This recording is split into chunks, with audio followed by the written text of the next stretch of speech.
Hey guys, today we're going to be teaching you how to install Capricorn tube on any of the Bambu lab printers. Let's get into it. First, you're just going to want to make sure you have no filament. So if you do, let's unload it. And if you don't, just move on to the next step. Once you've removed the filament, turn the printer off, and right here is what you're going to be replacing it with. So first, you're going to take the fan shroud off and you can just let it hang.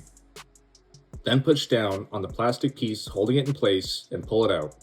Do the same thing on the back end of it.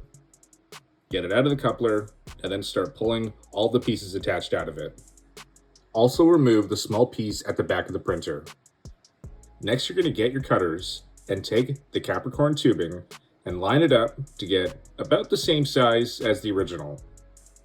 You're then going to cut. Do the same thing with the small piece, and then you're good to go.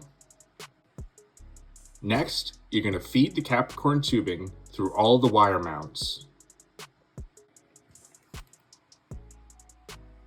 Then you're going to plug it into the coupler in the back and follow it around, making sure it has a nice loop, and push it back in place.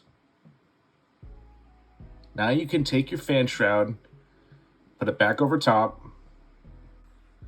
Now we're going to take the little piece that we cut and put it right in just like this. And now we're going to take our filament and slowly start pushing it through like you normally would. Finally, go back to your Bambu and start to load your filament just to make sure that it's feeding properly. Once you have confirmed that everything is okay, you are good to start doing your test prints. Thank you so much for watching. Hope you found this helpful, useful, and subscribe to see more videos like this. Thanks.